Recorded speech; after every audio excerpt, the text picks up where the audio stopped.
오늘 설교 제목은 덮으심입니다. 덮으심. 여러분, 성경 66권 중에 제일 읽기, 이해하기 어려운 책이 무슨 책이냐고 물으면 어떤 분은 요한계시록이라고도 말하고 어떤 분은 레위기라고도 말합니다. 레위기. 여러분, 그런데 말입니다, 유대인들은 나서 처음 회당에 가면 가는 날 처음 가르치는 책이 레위기입니다. 어린 아기 때부터 레위기를 제일 먼저 가르칩니다. 레위기. 레위기가 왜 그렇게 중요한 책입니까? 우리가 아는 바와 다르게 레위기는요, 1장부터 16장은 하나님께 제사 드리는 법을 안내하고 있죠. 알려주고 있습니다. 무슨 말입니까? 하나님과 소통하는 법을 가르쳐주는 책이 레위기 앞부분입니다. 하나님을 사랑하는 법을 가르친단 말이에요. 그러니 얼마나 중요한 책입니까? 17장부터 27장까지는 이웃을 사랑하는 법을 가르치는 책입니다. 레위기. 레위기 19장 18절에 내 이웃을 내 몸처럼 사랑하라는 말씀이 레위기 19장 18절에 있습니다. 예수님이 지어낸 말이 아닙니다. 예수님도 이미 레위기에 있는 말씀을 인용했을 뿐이죠. 여러분, 그러므로 레위기는 하나님을 사랑하는 법과 이웃을 사랑하는 법을 가르쳐주는 책입니다. 이렇게 하나님을 사랑하고 이웃을 사랑하는 것을 거룩하다라고 말합니다. 내가 거룩하니 너희도 거룩하라. 레위기 11장 44, 45절, 레위기 19장 2절 곳곳에 이 말씀이 있습니다. 거룩이 뭡니까? 하나님을 사랑하고 이웃을 사랑하는 삶. 예수님은 이 땅에 오셔서 이것을 다른 말로 바꾸었습니다. 너희는 세상의 빛이요 너희는 세상의 소금이라고 가르쳤습니다. 너희 착한 행실로 하나님께 영광을 돌리라. 같은 말씀입니다. 다 레위기에서 나온 겁니다. 레위기에서. 그러므로 레위기는 66권 성경 중에 가장 중요한 책이라고 볼 수 있습니다. 오늘 본문 말씀은 레위기가 가장 중요한 책인 이유가 또 하나 추가가 됩니다. 오늘 본문 말씀을 통해서. 여러분, 우리나라도 어린애부터 어른까지 지금 대통령이 누구냐고 물으면 문재인 대통령이라고 말하는 사람도 있고 어린이들은 모르는 애도 있습니다. 저 유럽 같은 데 가면, 선진국에 가면 수상이 누군지 모릅니다. 이런 나라가 좋은 나라예요. 예, 사실은 이스라엘 백성들도요, 왕이 누군지는 몰라도 반드시 알아야 될 사람이 한 사람 있습니다. 이스라엘의 어린이부터 어른까지 남자 여자 관계없이 모두 다 반드시 그 이름을 알아야 되고 그 가족을 잘 알아야 됩니다. 그 사람이 한 사람 있는데 그 사람이 바로 대제사장입니다. 대제사장은 이스라엘 백성 전체가 반드시 알아야 되고 그 집의 내력과 그 집의 아들, 그 집의 살림 모든 문제를 잘 알아야 됩니다. 성경이 그렇게 말하고 있다는 거예요. 그리고 그 대제사장을 위하여 온 백성이 날마다 기도해야 됩니다. 그 자녀들을 위하여 날마다 기도해야 됩니다. 그리고 그 대제사장을 존중해야 되고 신뢰해야 됩니다. 대제사장. 뒤집어 보면 대제사장은 온 이스라엘 백성들에게 존경과 신뢰를 받아야 되고요, 사랑을 받아야 되고 거룩한 삶을 살아야 됩니다. 왜요? 대제사장이 잘못되거나 대제사장 자녀들이 잘못되면 이스라엘 백성 전체가 살지 못합니다. 죄 용서하는 받는 길이 끊겨지기 때문에 그렇습니다. 이스라엘 백성들의 생명이 왕에게 달려있는 것이 아니고 대제사장에게 달려있다는 말씀입니다. 그만큼 중요한 거죠. 그래서 아론이 초대 대제사장인데 그의 아들 누굽니까? 나답과 아비후가 제사 드리다가 번제단에서 나오는 이 숯불로 향을 피우지 않고 다른 숯불로 향을 피우다가 즉사했습니다. 즉사. 대제사장의 아들 둘을 말입니다. 하나님이 그 자리에서 죽인 거예요. 여러분, 그렇습니다. 대제사장과 그 자녀들이 제사를 집례하다가 준비하다가 죄를 짓거나 실수하면 그들도 죽고 이스라엘 백성들이 죄 용서함을 받는 길도 막혀버립니다. 그러니 얼마나 대제사장을 위하여 그 자녀들을 위하여 기도해야 됩니까? 잘 알아야 됩니까? 오늘 본문은 대속죄일 제사에 대한 말씀이 기록이 되어 있습니다.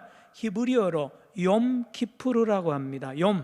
욤은 데이, 날입니다. 키푸르는 용서라는 뜻입니다. 용서의 날, 속죄의 날인데 원어 그대로 보면 키푸르는 뭐를 덮는다는 뜻입니다. 죄를 덮는 거예요. 죄를 덮어가지고 죄가 안 보이도록. 이스라엘 백성들이 1년 동안 지은 죄를 한꺼번에 단 하루에 용서함을 받는 날이 대속죄일인데 이스라엘 달력으로 7월 10일입니다. 이스라엘 달력 계산하기가 여러분 어려울 텐데 자주 말씀드렸는데요, 여기 한 달을 더하면 8월 10일인데 우리 음력 8월 10일입니다. 우리 음력을 계산하면 이스라엘 성경에 나온 달력 날짜가 나옵니다. 양력으로는 아마 9월 중순 하순경이 되죠. 7월 10일입니다. 그런데 바로 열흘 전이 7월 1일이 무슨 날인고 하니까 새해 첫날입니다. 나팔절.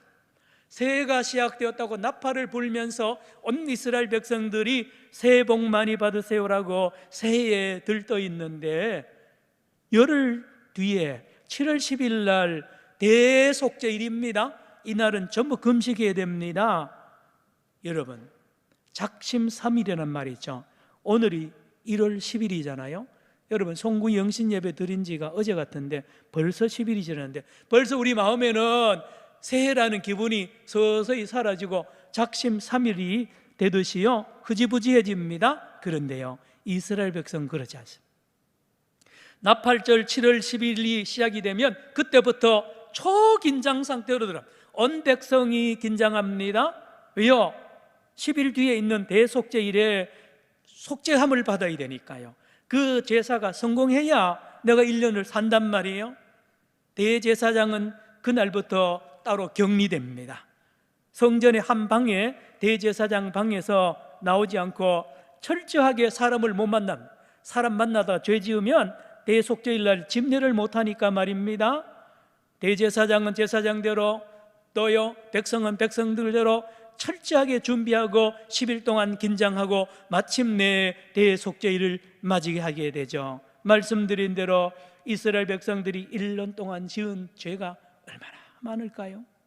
여러분, 우리가 하루에 지은 죄도 많은데요, 우리가 모르는 죄는 더 큰데요, 이 어마어마한 막중한 날이요 막중한 사명을 가진 것이 대제사장입니다. 이날 대속죄일 날 이 위대한 이 엄중한 사명을 받은 이 대제사장이 온 국민이 금식하는 중에 이 대속죄일 제사를 넉넉히 잘 마쳐야 이 백성이 한 해를 살 수 있단 말입니다. 그래서 대제사장은 자기를 위하여 자녀를 위하여 속죄 제사를 드린 후에 염소 2마리를 뽑습니다. 어린 염소 2마리를 뽑아서 한 마리에는 먼저 안수하고 어떻게 합니까? 목을 따서 피를 받아서 대속죄일 날 지성소로 들어갑니다. 1년에 하루 들어가는데 먼저 들어가서 이 법궤 위에 그룹이 천사 둘이 날개로 덮고 있는 이 법궤 뚜껑에다가 피를 뿌립니다.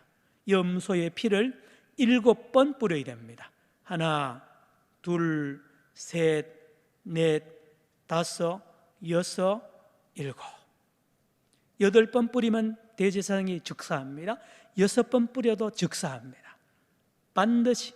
그리고 엉덩이를 보이면 안 됩니다. 정면으로 와서 뒤로 뒷걸음질로 나가야 됩니다. 대속죄일의 제사. 그리고 나머지 한 마리의 염소는 안수해가지고 온 백성들의 죄를 뒤집어 씌운 후에 광야로 쫓아냅니다. 그래서 여러분, 안수 직후에 말씀드린 대로 발로 차고요, 저주하고 때리고요, 몽둥이로 그냥 다리도 부러뜨리고요, 피투성이가 되는 걸 질질 끌고 광야로 저 멀리 가서 버립니다. 버리면 들에 있는 늑대들이 나타나서 이리들이 그걸 물로 뜯어가 죽이는 거예요. 처참하게 죽습니다. 이게 대속죄일의 제사입니다. 대속죄일은 그래서 1년 중에 가장 큰 날입니다. 가장 중요한 날입니다. 그래서 대속죄일에 다른 이름이 있으니 바로 더 데이입니다. 더 그날입니다. 그날, 날 중에 날입니다. 그날. 여러분, 그러므로 이스라엘 백성이 새해 7월 1일 새해가 시작되고 10일 동안 준비하고 금식하고 드리는 대속죄일이 있기 때문에 작심 3일은 이스라엘에는 통하지 않습니다. 10일 동안 초긴장하고 이 대속죄일 제사를 이렇게 마치고 나면 말입니다, 1년 동안 못 있습니다. 1년 동안 그게 생생하게 살아있는 거예요. 염소가 비참하게 죽는 모습과요, 그 모든 대속죄일에 금식하는 모든 기간이요 1년 내내 유효하단 말이에요. 그러므로 1년을 든든하게 사는 것이 하나님의 백성 이스라엘의 백성의 삶입니다. 오늘 본문 29절과 31절을 보시기 바랍니다.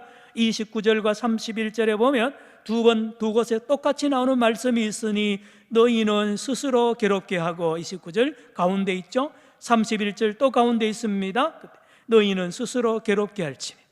대속죄일에 스스로 괴롭게 하라는, 어떻게 괴롭게 하라는 말은 안 나옵니다. 그래서 랍비들이 해석하기를 금식해야 된다는 거예요. 밥을 안 먹으면 괴롭잖아요. 그래서 종일 금식합니다. 금욕합니다. 부부관계 하지 않습니다. 맛있는 거 먹지 않습니다. 그리고는 다른 고기 당연히 안 먹죠. 쾌락, 오락 다 끊습니다. 그리고 더 거기다 하나 더 합니다. 채찍질을 합니다. 자기 몸에다가. 지금도 유대인들은 이 대속죄일이 되면 남자들이 우통을 벗고 옷 위에를 몸을 씻은 뒤에 채찍을 가지고 자기 등을 막 칩니다. 피가 날 때까지 칩니다. 하나님이 괴롭게 하라고 하니까 이렇게 괴롭게 해서 이 대속죄일을 지내는 거 있잖아요. 그리고 29절에 보면 모든 이스라엘 백성들과 외국인들은 안식하라, 일하지 말라, 일하지 말라. 안식일 중에 안식일이 대속죄일입니다. 말씀드린 대로 전 국민이 성전을 향하여 기도합니다. 오늘 하나님, 오늘 대속죄일 제사날 대제사장께서 이제 우리의 죄를 속하기 위하여 제사를 집리하는데 하나님 실수하지 않게 해주세요. 실수하지 않게 해주세요. 이 제사가 성공하게 해주세요 라고 온 백성이 긴장하면서 기도하는 날입니다. 대속죄일입니다. 대속죄일. 이 모든 과정을 다 마치고 대제사장이 살아서 성전 문을 나오면 이제 끝나는 거예요. 그러면 대속죄일의 제사가 성공했다는 것이죠. 어떻게 해요? 자기의 죄, 온 백성들의 죄가 용서함을 받았다는 증거가 대제사장이 살아서 나오면 그게 증거가 되는 것입니다. 대속죄일입니다. 대속죄일. 1년 동안 지은 죄를 하나님이 다 덮어주는, 우리도 그런 용어 씁니다. 누가 높은 자리에 있는 사람이, 검찰이나 또 판검사들 중에나 고위 관직 있는 사람이 저 사람의 죄를 덮었다. 어머니도 자식을 치마로 덮고요, 허물을 덮잖아요. 욤키프로 1년 동안 지은 더러운 죄를 하나님이 다 덮고요, 이 염소의 피로 씻는 날이라니까요. 염소의 피로. 그래서 이스라엘 백성들이 나이를 이렇게 계산할 수 있습니다. 내가 50살이다, 50살이다 그러면 무엇을 말하느냐? 내가 대속죄일을 50번 보냈습니다. 또요, 나를 위하여 대제사장이 50번이나 대속죄일의 제사를 성공한 사람입니다. 성공한 은혜를 받은 사람입니다라는 말이 나이가 50이라는 뜻입니다. 여러분, 오늘 본문 짧지만은요, 오늘 읽은 본문 안에도 덮는다는 말이 6번 나옵니다. 덮는다. 속죄가 히브리어로 전부 카파르입니다. 덮는 거예요. 덮는 거. 죄를 덮는 날. 그래서 나무에는 나이테가 있잖아요. 나이테가 있듯이 이스라엘 백성들에게 나이는 그런 뜻이라니까요. 대속죄일 제사를 몇 번 통과했느냐, 그게 나이입니다. 그리고 이 삶을 평생 살아야 됩니다. 평생 지켜야 됩니다. 대대로 지켜야 됩니다. 34절 같이 읽습니다. 오늘 본문 34절에 이 대속죄일의 제사를 언제 누가 어떻게 지켜야 되느냐, 시작. 이는 너희가 영원히 지킬 규례라. 이스라엘 자손의 모든 죄를 위하여 1년에 한 번 속죄할 것이니라. 아론이 여호와께서 모세에게 명령하신 대로 행하니라. 그렇습니다. 자, 성도 여러분, 그런데요, 대속죄일을 모르면 기독교 복음을 모릅니다. 아주 중요합니다. 대속죄일을 모르면 예수님이 왜 죽었으며, 예수님이 왜 십자가에 죽었으며, 예수님이 또 3일 만에 다시 부활한 이유를 모릅니다. 뭘 모르면요? 대속죄일을 모르면 말입니다. 요한복음 4장 22절에 예수님이 사마리아 여자 보고 그러잖아요. 너희들은 알지 못하는 것을 예비한다. 우리 유대인은 아는 것을 위하여 예배한다 그러고요. 22절에 뭐라 그래요? 구원이 유대인에게서 난다 그랬어요. 구원을 알려면 유대인을 알아야 된다는 것입니다. 다시 말하면 대속죄일을 알아야 구원이 뭔지를 안다는 말씀. 성도 여러분, 성경 66권은 그러므로 대속죄일을 책입니다. 대속죄일, 예수님의 대속죄일의 그림자가 구약 성경이요, 대속죄일을 지키고 이루기 위하여, 성취하기 위하여 대속죄일 제사를 드리기 위해 오신 분이 예수님입니다. 대제사장으로 오셨고, 제물로 오셨고, 성전으로 오셨습니다. 그리고 그가 대속죄일의 제사를 드리기 위하여 염소처럼 그의 피로, 염소의 피, 양의 피 아닙니다. 예수의 피를 왜 흘렸느냐? 그 예수의 피가 저와 여러분의, 우리의 죄를 말끔하게 도말하고 덮어버린다는 말씀을 성경이 가르치고 있습니다. 염소와 양의 피로는 안 됩니다. 요거 1년밖에 안 갑니다. 돌아서면 기억이 난다고 히브리서에 말하잖아요. 예수의 피는 저와 여러분의 죄를 완전히 영원히 깨끗하게 덮어버리고 지워버린다는 능력이 예수의 피에서 나옵니다. 어떻게 아느냐고요? 우리의 죄가 씻음받은 걸 어떻게 아느냐고요? 대제사장이 살아서 나오면 이스라엘 백성들이 자기 죄가 속해짐을 받은 것을 안다고 말했잖아요. 예수님이 무덤 문을 열고 걸어 나온 이유가, 부활한 이유가 대속죄일의 제사를 성공적으로 마쳤다는 증거가 부활입니다. 고린도전서 15장 17절. 만약에 예수님이 무덤에 갇히고 아직도 살아나지 않았으면 예수의 죄도 그대로 있고 저와 여러분의 죄도 그대로 있습니다. 그러므로 예수님 부활해서 나온 것은 대제사장이 되시는 예수님께서 영원히 저와 여러분의 죄를 속함을 하나님 앞에 받았다는 영수증입니다. 부활입니다, 이것이요. 그러므로 대속죄를 알아야 기독교 복음을 알고 성경을 안다는 말씀. 2021년 새해가 지금 10일이 지났습니다.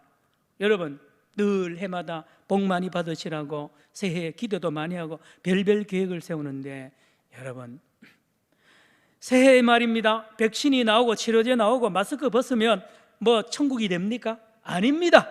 여러분, 백신 맞고 치료제 나오고 마스크 벗어도 별 차이 안 나요. 경제가 회복이 되고 예배 회복이 되고요, 자녀들 출세하고 대학 진학하고요, 우리나라 남북통일, 부산의 가덕도 신공항 착공이 돼도 별거 없어요. 해 아래 새 것이 없다고 말했잖아요. 전도서 1장 2절에 헛되니 모든 것이 헛되도다고 말하고 있습니다. 깨달아야 됩니다. 여러분, 주님께서 놀라운 가르침을 했죠. 너희는 먼저 뭐를요? 그의 나라와 그의 의를 구하라. 대속죄일의 비밀이 여기에 있습니다. 새해 첫날을, 새해 처음을 하나님과의 관계를 회복하라는 것입니다. 하나님과의 관계를 회복해야 1년 내내 형통하고 행복하고 새로워진다는 교훈을 대속죄일, 왜 하필이면 새해 7월 10일 날, 새해 첫날 1일부터 10일 준비해서 출발을 대속죄일로 시작을 하게 하신 하나님의 뜻이 거기에 있다니까요. 성도 여러분, 2021년도 또 앞으로 우리의 삶을 영원히 기쁘게 살고 영원히 생명이 풍성하게 영생을 누리며 사는 길은 뭘까요? 오늘 주님께서 레위기 16장 이 본문 말씀을 통하여 우리의 대속죄일의 본체가 되시는 예수 그리스도의 놀라운 이 대속죄의 은혜 안에 살면 21년도, 22년도, 23년도 앞으로 남은 모든 생활이, 모든 삶이, 저와 여러분과 우리 자녀들과 우리 산정역의 모든 성도들의 삶이 날마다 살아있고요, 생명이 있고 의미가 있다는 것입니다. 그렇습니다. 하나님과의 관계가 해결이 안 됐는데 다른 거 해결되면 그게 문제잖아요. 그렇죠. 하나님과 내가 원수인데 내가 잘 되면 큰일 납니다. 말이 되죠. 너희는 먼저 하나님의 나라와 하나님의 의, 하나님과의 관계를 바로 하라는 거예요. 새해에 우리 하나님께서 우리 산정형 교회에 이 말씀 레위기 16장 29절로 34절을 저와 여러분에게 주신 하나님의 놀라운 신령한 은혜의 비밀이 여기에 있습니다. 하나님의 은혜, 용서의 은혜, 죄의 덮어줌의 은혜 말입니다. 사실 말입니다. 사실 다른 게 다 중요하지만요, 하나님과 나가, 하나님과 여러분만 아는 죄이잖아요. 그 죄들을 하나님이 덮지 않고 용서하지 않고 노출을 시키면 저와 여러분이 여기 서 있을 사람 아무도 없잖아요. 안 그렇습니까? 여러분, 하나님 앞에 덮음을 받는 인생, 그게 바로 은혜 받은 사람의 인생입니다. 뭐 잘되고 돈 많이 벌고 그 다 중요하지 않아요. 하나님 앞에 용서받고요, 하나님 앞에 덮음을 받는 이 은혜의 속죄의 은혜를 받는 사람의 삶이 가장 복되다니까요. 하나님과의 관계가 바로 되면 다른 거는 잘못돼도 돼요. 다 문제 없습니다. 다 이길 수 있잖아요. 그러나 다 잘 돼도 하나님 앞에 속죄의 은혜, 죄의 용서함을 받는 은혜가 없다면 큰일 아닙니까? 성도 여러분, 말씀을 마칩니다. 새해 이제 다시 한번 저와 여러분을 향하여 주님이 기회를 줍니다. 대속죄일의 위대한 제사를 영원히 우리의 죄를 없애고요, 십자가를 지시고 피 흘려셔서 우리 죄를 깨끗하게 씻으시고 우리에게 하나님 앞에 용서받았다는 것을 보여주기 위하여 부활하신 그 예수의 품 안에 2021년 동안 거하시기를 바라며 내년에도 거하시고 영원히 거하여서 하나님의 은혜 안에 살아가는 저와 여러분 되기를 축원합니다. 축원합니다. 날 정결케 하신 피보니 그 사랑 한없네. 살 동안 받는 사랑 늘 찬송하겠네. 사실 그거 빼면 찬송할 게 뭐가 있어요? 예수님 아들 합격했다고요? 그 며칠 안 갑니다. 자동차 샀다고요? 며칠 안 가요. 그러나 진정 감사한 것은, 예수님에게 감사하는 것은 나를 정케 하신 피, 그 사랑 한없네. 살 동안 받는 사랑 늘 찬송하겠네. 이 찬송이 금년 한 해 저와 여러분과 우리 자녀들과 우리 교회 넘치기를 축원합니다. 기도합시다. 하나님 아버지, 오늘도 내일도 영원히 예수 그리스도를 찬양하며 주의 거룩한 속죄의 은혜, 덮으심의 은혜 안에 살아가는 우리 모든 성도들 되게 하여 주옵소서. 예수님의 이름으로 기도드리옵나이다. 아멘. 417장 찬송하시면서 헌금을 하나님 앞에 드리겠습니다.